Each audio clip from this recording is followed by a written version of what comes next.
What's that one story you've always wanted to tell on r/askreddit, but no one has ever asked the right question?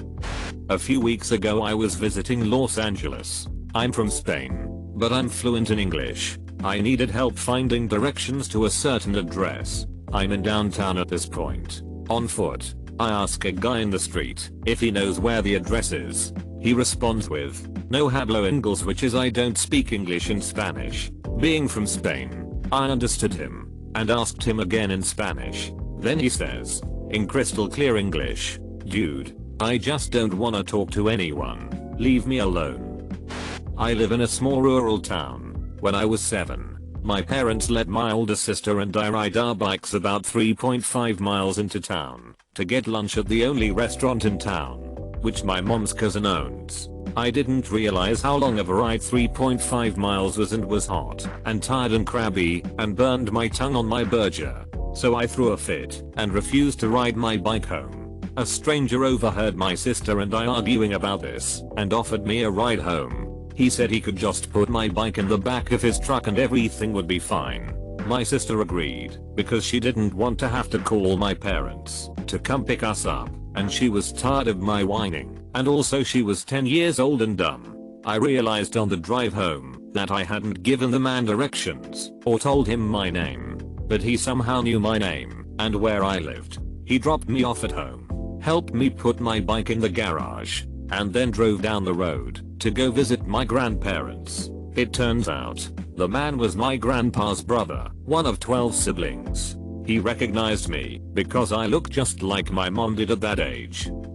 The play-by-play numbered list of the most inconvenient day of my life. Not the worst day, the most annoying and inconvenient and overall sucky. 1. Got woke up by a frantic phone call from my friend asking me to drive him and his dog to the airport. I say yes, because I'm stupid and nice. 2. Paving stone falls off truck in front of me and punches a hole in my transmission. Car totaled. 3. Convince my other friend to pick me, friend 1, and dog up on a whim and drive us to the airport and then me after my parents' house to get a diff car. 4. Arrive at airport late and get stuck at dog drop-off place because the crate friend 1 brought is too small. Dog not allowed on plane in such a small crate. 5. Except that now I have to watch friend 1's dog for a week while he is gone because he fricked up and didn't plan anything out. 6. Friend 2, dog, and I drive to parents' house an hour away to pick up car. Battery is kaput in new car. 7. Spend next 2 hours buying new battery for car. By now it's dark and I've wasted my whole day running errands and wrecking my car for my friend because I'm stupid and nice. 8. Finally start driving home with dog from parents' house. 9. Halfway home some pedestrian bolts out into the middle of the highway and I end up swerving to not hit them, but it didn't work. 10. Hit woman with car. 11. Freak out, pull over, and run into street to see if woman is okay. 12. Woman is fine, only managed to smack the side mirror, but strung out on drugs and very out of it and crying. 13. I feel terrible for hitting her obviously, so I offer to drive her to wherever she needs to go, because I'm stupid and nice. 14. She gets in, and we drive to a trailer park to meet her boyfriend. She is on phone the whole way, and is complaining to her BF about the crazy guy who hit her with a car. She did not realize at the time that I was that guy. 15. Arrive at trailer park and immediately the dog manages to open the door and bolt out of the car. 16. Without thinking I run after him, not my dog. I ain't gonna lose it, and chase him for about 20 minutes. 17. Realize I just left a meth head in my parents' car alone with the keys in the ignition. 18. Freak the frick out again and run back to the car. 19. Meth head is still there. I tell her I need to take the car and chase down this dog. She responds with "I'm sorry I ruined your day" very sarcastically. 20. Lose my temper and tell her to get the frick out of my car. 21. Finally catch dog after 2+ hours of chasing him through a trailer park at night. 22. Drive home and quietly drink myself silly from the crappy day I just had. TLDR, I wrecked 2 cars in separate accidents, hit a woman with my car, and lost a dog that didn't belong to me among other things all in one day. 6th grade. I had hit a major growth spurt, so most of my clothes didn't fit and my family couldn't afford new ones. Once winter came around, the only jacket I had that I could still fit in even a bit was much too thin to be of any use. My teacher noticed, and I walked into class one morning to see a big, fluffy winter coat on the back of my chair and a chicken soup for the soul book on my desk. Her kindness still makes my eyes water, even almost 2 decades later. Ms. Robertson, if you're reading this, thank you. I never forgot. I accidentally stole a car. I had just gotten off work.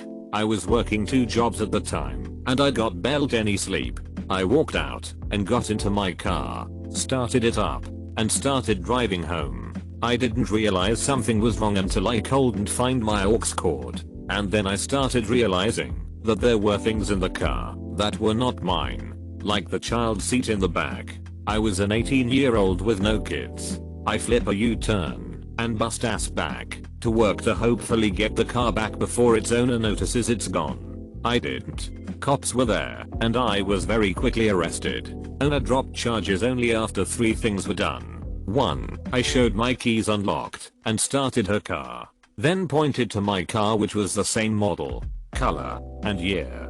2. One of my co-workers vouched for the fact that the customer parked in the spot I almost always parked in. 3. Camera footage was pulled for the past 9 days I had worked, showing that 7 of those days I parked in that spot and the other 2 I parked close to it. Was walking to the mailbox late one morning because I was expecting something important. The mailbox is roughly a half mile from my house, and on the way I have to pass a bus stop. I was moseying along when I see the bus pull up, but I don't think much of it because it's hot and I'm tired and I'm not getting on the bus. I'm just going to the mailbox. Well, the bus waits and waits and waits. The bus is not leaving without me. Do I walk past the bus and ignore the situation? Do I thank the driver for waiting but explain I'm just getting the mail? No. I get on the freaking bus. What do I do next? I miss the stop I was planning to get off on. Next stop? Next town over. Bus only comes by once an hour. And that is how I ended up drinking tequila in a Walmart parking lot at noon. Never did make it to the mailbox. One time in 2nd grade, we were taking a state standardized test. That means all day no talking and filling in bubbles. One kid who sat across from me, who I haven't heard say a word all year, this was the end of the year, stands up in the middle of the test in complete silence and says in an almost shout, "Has anyone seen Aladdin?" I reply, "The movie." The kid says, "What movie?" in quite the inquisitive tone, and sits back down and goes back to taking the test, as if that didn't just happen. Everyone was shocked, including the teacher. No one said a word after that. Weirdest moment of my life. I saw a black and white cat club, as in a club, whose members were the neighborhood black and white cats. I happened to glance across the street one night and saw about 5 or 6 cats heading for a neighbor's backyard. I recognized all the cats. None of them had the same owner. There was the grumpy one owned by the old lady 2 houses down. The one that lived on the other side of the block. The probable stray, ECT. Then I looked closer and saw my new little black and white kitten with them. What really makes this stick out to me was that it was only black and white ones. None of other cats in the area. And I know there were other, differently colored cats in the area. I'm still scratching my head over what that was. Welcoming party? Gang meeting? Cult initiation ritual? Has anyone else ever seen cats do this? My story is my crazy ass medical drama that happened. Wow, exactly a year and a half ago today. Everyone close to me knows about it. But it's weird talking to them about it too, because they all remember more than I do anyway. And it was a hard time for them too. Just need to talk it out sometimes. Yeah, no? So, I woke up on May 1st, 2017 in excruciating pain. Some vomiting, so I thought I had some horrible food poisoning. That stopped after a couple of hours, but the pain just kept getting worse. It was in my entire abdomen, but mostly upper right quadrant. Eventually my, then, boyfriend, now fiance, convinced me to go to an urgent care. They couldn't figure out what was wrong. Thought maybe a gallbladder issue, and wanted me to get an ultrasound. Gave me some tramadol, and sent me on my way to the ultrasound. except they couldn't get me in until 8 AM the next morning. I went the next morning, barely able to walk, and only thanks to the drugs, and had the ultrasound. Now usually the techs doing it aren't supposed to tell you anything, but she told me to expect their call soon. By 11 AM I had a phone call saying to go to the ER and tell them I was bleeding internally. At the ER I get taken immediately back and a cord scan done. Over 10 tumors on my liver. To that are 5 cm diameter and 1 10 cm diameter one that had ruptured. Over the next 15 days I spent in the hospital still in excruciating pain, but on epic amounts of Dilaudid, after discovering I'm majorly allergic to morphine. That was an adventure. Multiple surgeons and doctors come talk to me. Many scans done. Biopsy done. Etc. Turns out their hepatic adenoma is caused, likely, by contraceptive use. But it took them forever to diagnose because 1. They're super rare. Like an incidence rate of 0.004% of women on contraceptives get them, and 2. They usually get one that is at largest corticized. I had to have a liver resection, removing half of my liver and a large bleeding tumor which grew to 15 centimeters in the days I was in the hospital. The resulting surgery gave me a fabulous 13-inch scar across the middle of my abdomen, and another 8 days in the hospital following that surgery. It took about a month to be able to get out of bed by myself and walk around for more than an hour or so, and really a full 6 months to get mostly back to normal. I had 2 embolizations in September 2017 and October 2017 to try and kill the 2 5 cm tumors. Recently, I had pain again and discovered I had a new crop of tumors. Had another embolization in August 2018 to try and kill those. It's so annoying. And all of my family feels sorry for me all the time. They treat me like I'm so fragile, when I used to be the strongest one of the kids, me, sibling, and cousins. I'm tired of being sick, Mariah, and am more annoyed at my new tumors, rather than upset by it. It's just a frustrating existence that is hard to explain sometimes. Every time I think something gets better, a new annoying thing crops up related somehow to the tumors. I wish I could move past this point in my life. So thanks for listening to my rant. TL/DR. Birth control pills gave me tumors and a giant scar. It's annoying and I'm over it. Went on a date with a girl off Tinder and we hit it off okay. No real chemistry though, and figured I'd never see her again. Next night she texts me and tells me she's at a bar near me for a birthday and that I should come through. I figure why not, and meet up, and end up having a great time.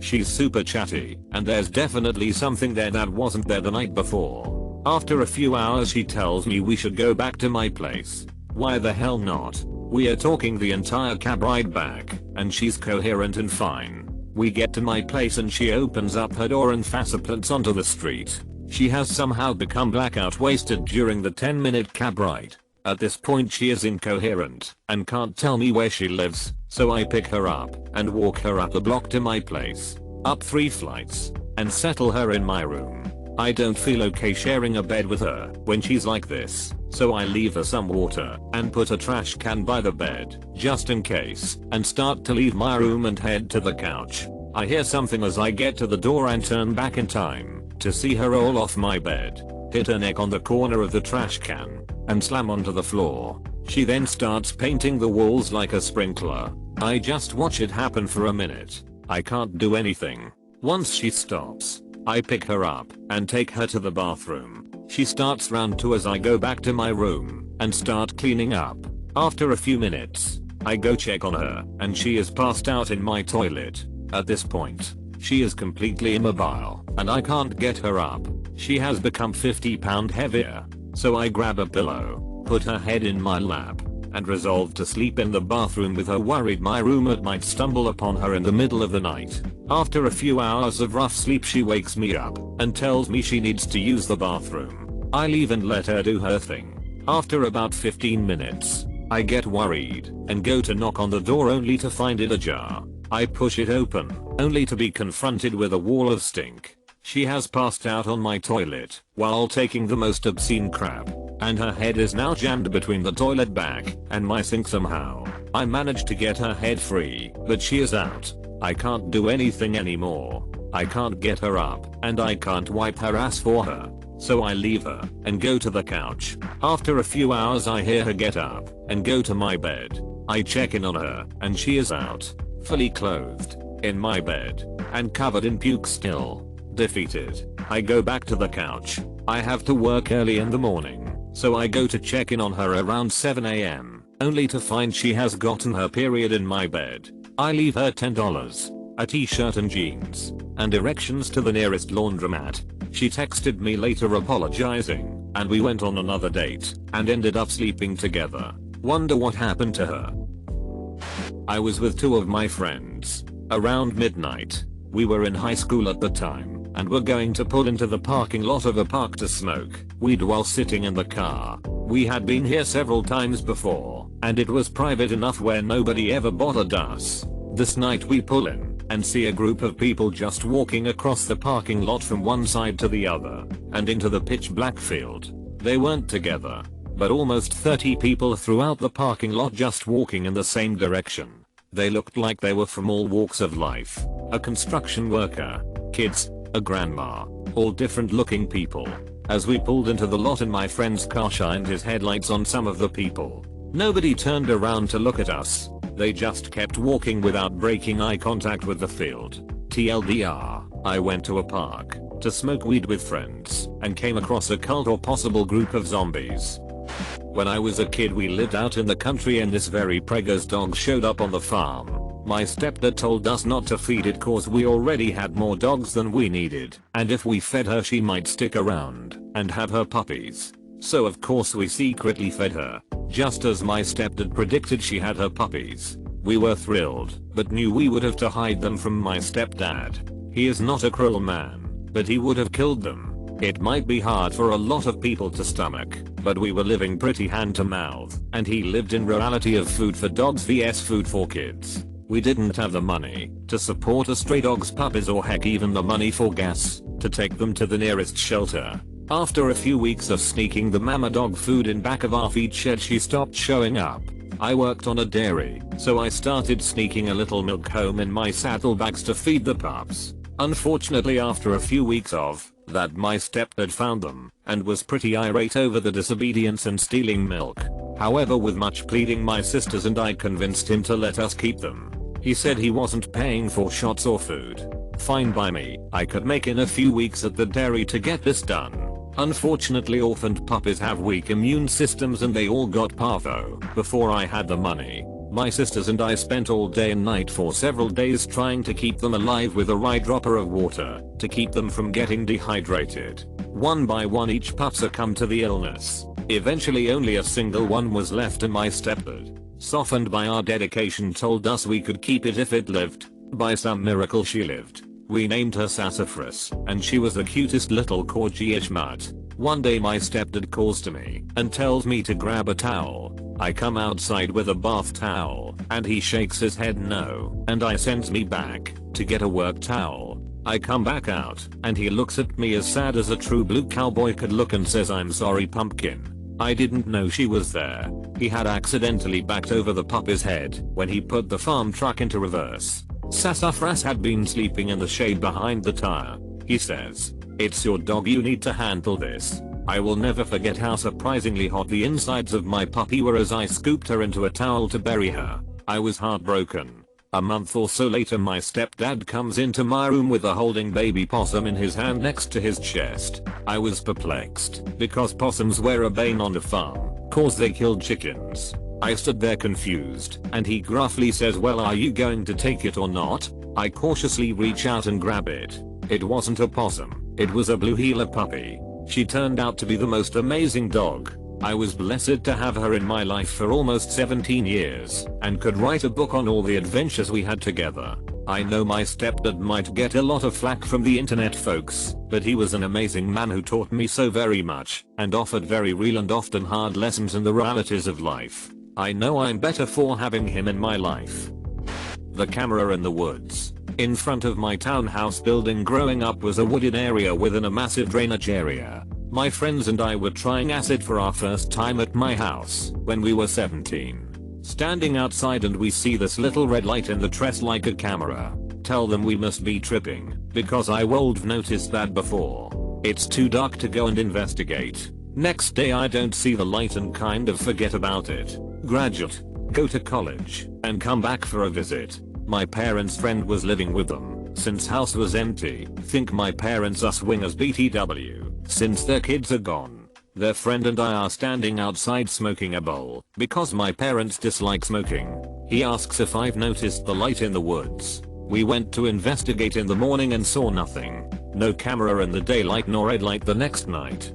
3 more years pass, and it turns out one of the neighbors was spying on his wife, who wasn't cheating, but became obsessed with spying, and moved on to neighbors and coworkers through recordings. The camera was disappearing, because he had a stringy pulley system thing from a tree to his window and must have noticed people pointing to the trees towards his camera through live feed. It was clear fishing line and that's how no one noticed. My neighbor caught him, because the pull system broke, and the camera fell into her car windshield. Cops were never called. Just a lot of head ducking after that.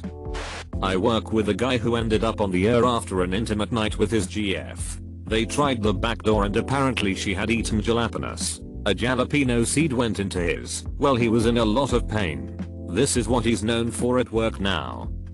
I had been working a job under the table and was let go. They gave me a month's pay in cash as severance. I was in shock, and not having internet at the time, this was in dinosaur times before iPhones, went to a local internet cafe downtown, run by the same company that runs EasyJet. Actually, to update friends and family on what happened. As I'm typing, I noticed someone in my peripheral vision crouching down by my chair. I'd like to think the suddenness of having lost my job is why it takes a minute for it to click. I look down, and my backpack is missing.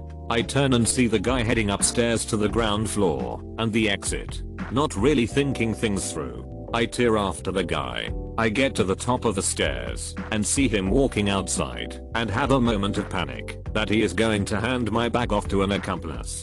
But no, I manage to catch up to him. And again, not really considering how badly this could backfire, grab him and start yelling at him. Fortunately, he didn't have a weapon, which was extremely lucky for me. Instead, he silently gave me back my bag and then just walked away up the street. I was so hyped up on adrenaline that I just stood there shaking for a while before I went back inside to finish up. When I got back to the chair, I double checked that my personal stuff, like a digital camera, were still there, because I had heard sometimes they'll snake what they can from it first in case they get caught. Fortunately, everything was there, including the envelope with my severance in it. I had totally forgotten about it up until that point. It was basically the only time I have ever carried that much cash on me, almost $2,000, and it happened to be the day I was almost robbed. This story was one of those legends passed down at college. I knew a guy who swears he met the guy involved. He was a really shy guy, pretty unlucky with the ladies, never had a girlfriend, but really nice, and hoping to meet a nice girl too. He went to a ball at another college and got himself pretty plastered, but managed to pick up, and the girl asked him back to her room. He was over the moon and back they go. They make out in her bed for a while, but unfortunately he's a bit too wasted and falls asleep. When he wakes up he's still naked and the girl is nowhere to be seen. He gets up and tries to find his clothes and they are gone too. Hungover and utterly miserable. He realizes he's been duped. She never liked him. The whole thing was just a chance to pull some cruel joke. He wraps the sheet around himself and prepares to make the dash back to his own college. But he's feeling heartbroken and decides that it's time for revenge first. No one is going to make a fool of him like this. He makes sure the door is locked, then squats on her desk and lays an enormous, steaming, booze-fueled sloppy turd all over her homework. Satisfied with his work he leaves, where he runs into her in the corridor, bringing back his freshly washed clothes with coffee and bagels for them both. While in Iraq we were sent on various missions. One night the Iraqi police came to us terrified. They claimed that there was a giant hairy monster eating Iraqi police. They asked us to go hunt it down. We got our gear and patrolled southern Fallujah for 6 hours. After the patrol was over we were informed that we were hunting the Iraqi equivalent of Bigfoot. So that we were hunting a Bigfoot and Iraq. God bless America. My boss graduated from the same school I'm currently a senior at, and one time he told me about how he was accidentally involved in a bomb threat. So him and his buddies would play football on the school field when school wasn't in session, and one time there were people doing a photo op on the field, and they left their camera case. My boss, thinking it would be a kind gesture, brought the case to the main entrance so the people could come back for it. Next time he was in school, he was waiting in the cafeteria for first bell to ring, but staff told them to stay in the cafeteria. Apparently they thought the camera case was a bomb, when it was clearly not. So my family used to do a crap ton of road trips. We would drive about 14 hours every major holiday to see family. On the way there is this wonderful Italian restaurant. Amazing food, but the portions are always so huge that we never finish the food. Well, we had leftovers on the drive home, and my sister decides she was hungry. Also, she wasn't wearing pants. Don't remember why not, but she wasn't. Well, she was hungry, so she decided to eat some of the leftovers. What does she do? She goes and spills the entire carton of leftover pasta onto her underwear. We all start screaming because we have nothing to clean the pasta up with. So my sister decides to use her underwear to clean up the spaghetti. Well, now we have spaghetti in underwear, which isn't very helpful. So what do we do with the spaghetti underwear? We throw it out the window. The underwear hit a car and splatters the windshield with spaghetti. I'm really glad we don't go on many road trips anymore.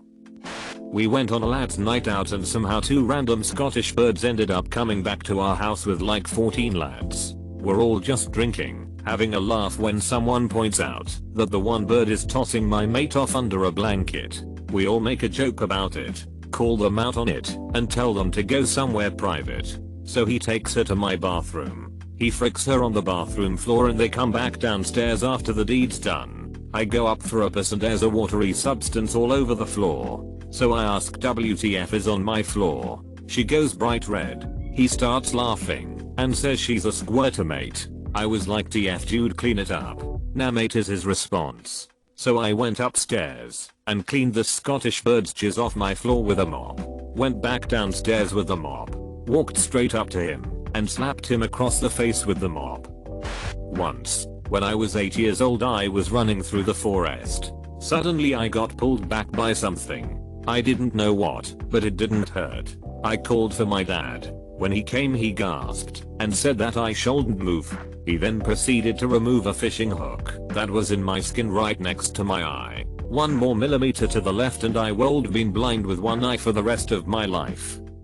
I was a huge slacker in high school. I wouldn't read reading assignments. I'd cheat on assignments and tests. I outright didn't do assignments if I didn't feel that the grade was worth the time, etc. Most of my teachers were aware of my laziness and a few of them, rightfully, suspected the cheating aspect as well. My buddy was the same way. In my Spanish 1 class, we had Spanish nicknames just for fun. Mine was Thomas and my buddy's was Josu. This was the last period of each day and our teacher would let us out before the bell would ring if we were to finish class early. For each chapter in our textbook, we'd be given an assignment to make flashcards on which one side would be one of the chapter's vocabulary terms and the other side would be the English translation. Easy assignment, right? Well, it was worth such few points that I couldn't be bothered to ever do it anyway. To grade them, she'd walk up and down the aisles between the desks, check for the stack of vocabulary cards,